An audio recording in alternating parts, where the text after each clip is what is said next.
श्री गुरुभ्यो नमः। मंच पे उपस्थित विराजमान परम श्रद्धालु परम कृपालु हमारे श्री श्री शंकर भारती महास्वामी जी के कमल चरण में साष्टांग नमस्कार करते हुए आचार्य महामंडलेश्वर प्रणव चैतरपुरी महाराज जी के साष्टांग नमस्कार करते हुए doctor HR Nagendra G S Vyasa university के चांसलर, उनको भी नमस्कार करते हुए सभा में उपस्थित सभी सन्यासी और सन्यासिनियों को आदरणीय नमस्कार करते हुए यहाँ सभी डिग्नेटरीज हैं, very well read, educated, intelligent people हैं, डेलीगेट्स हैं, स्टूडेंट्स हैं, आप सभी को इस मृत्युंजय कॉन्फ्रेंस में वेलकम करते हुए इस कॉन्फ्रेंस का एक छोटा सा प्रास्ताविक करने का मैं प्रयास करूंगा। यह ब्रोशर तो सब जगह पहुंच गया और सभी को इसके बारे में अभी मालूम हो गया है कि मृत्युंजय का ये ब्रोशर क्या है। इसके बारे में हमने अपने ग्रुप में डाला तो हमारे दोस्त ने बोला, भाई इसमें तो राम लला का दर्शन है, चलो अयोध्या चलें।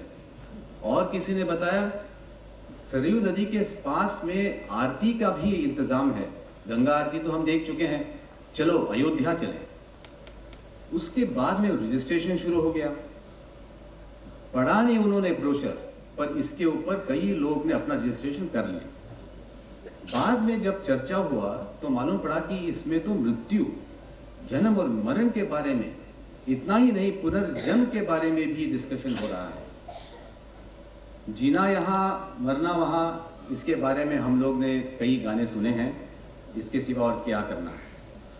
पर हमको ये समझना है कि जीवन जीना और मरने के बीच में है, और यही जीवन है मानव जीवन। वैद्य होने के नाते जो हम मेडिसिन के डिब्बी पे एक्सपायरी डेट का हर बार देख के उस डिब्बी को फेंक देते हैं, मनुष्य जीवन का भी यह समान है, पर हमको वो डेट मालूम नहीं है। और जब हम जीते हैं तो इस मानव जीवन का जो विचार है उसको अगर हम 2-4 मिनट भी सोचें, अगर हम अपने ही जीवन का समझें, परीक्ष लोकान कर्म चित्तान की क्या हमारा जीवन है, हर दिन वही करते हैं, उसको हम अगर वैज्ञानिक और दार्शनिक रूप से देखें तब समझ में आएगा कि मानव जीवन अत्यंत दुर्लभ जीवन है, जिसको हमें भगवान की देन कहे, और वही बहुत इम्पोर्टेंट है। गुरु जी के आदेश से और गुरु जी के कृपा से मृत्युंजय कॉन्फ्रेंस का वेदांत भारती और श्री शंकराचार्य वाङ्मय सेवा परिषद के हिसाब से ये कार्यक्रम शुरू हो गया है। We the people of constitution हम लोग को मालूम है, पर अभी हम लोग जो यहाँ उपस्थित हैं ये एक कॉमन प्लेटफॉर्म है। सिर्फ ये कॉमन प्लेटफॉर्म वैज्ञानिक और दार्शनिक लोगों के लिए नहीं है। मैं समझता हूँ ये एक मेल्टिंग पॉट है। हम अपने अपने रूम में और अपने अपने साथ रहें तो यहाँ ज्ञान नहीं बढ़ पाएगा। हमको सब एक साथ जुड़ के अपने आप दूसरों से मिल के इस विचार के ऊपर डिस्कस करें तो वो मेल्टिंग पॉट बनेगा।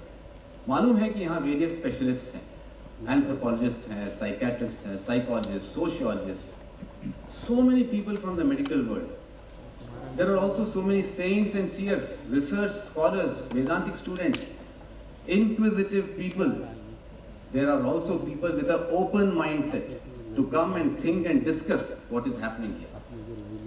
So this conference committee is a wonderful committee, such a big and respectful committee. The advisory board has got so many dignitaries who have been very happy to be associated.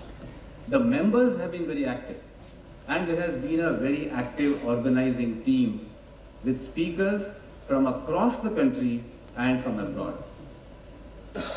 संक्षिप्त में बोले तो birth गर्भ संस्कार में क्या होता है, न्यूरो साइंसेस में क्या रिसर्च हो रहा है और उसमें कॉन्शियसनेस स्टडीज क्या होता है, कॉस्मोलॉजीज ऑफ द हिंदू लाइफ के बारे में क्या है, डेथ इज अ मिथ इसके बारे में डिस्कशन होगा, पास्ट लाइफ रिग्रेशन पे डिस्कशन होगा, what is the near death experience इसके बारे में चर्चा होगा, what are the psychiatric aspects, these are the वैज्ञानिक part.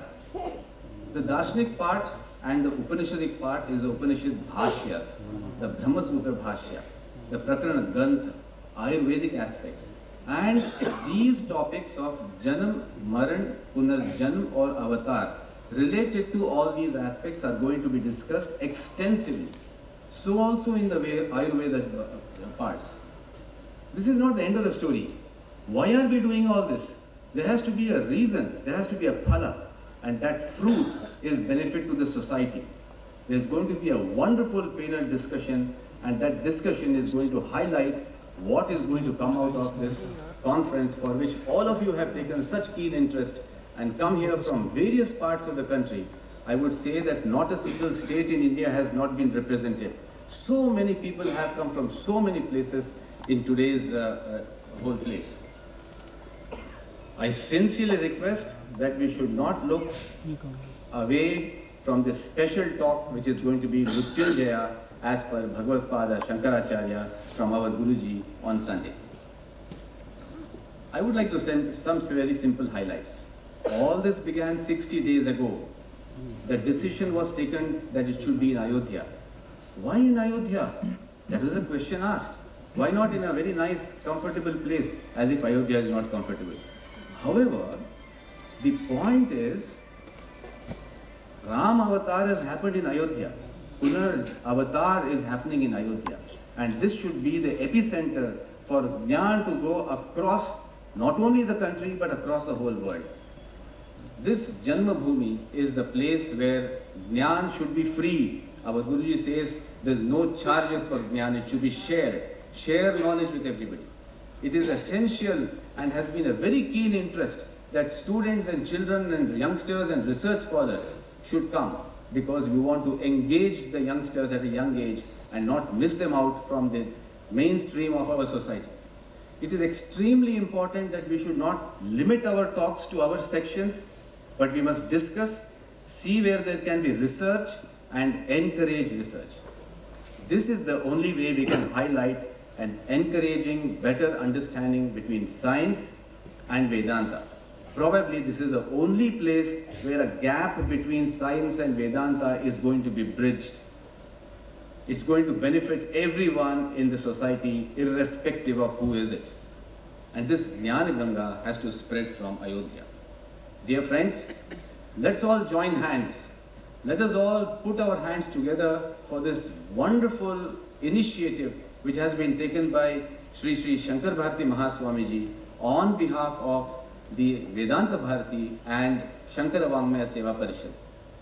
This cycle of birth and death is Mrityu.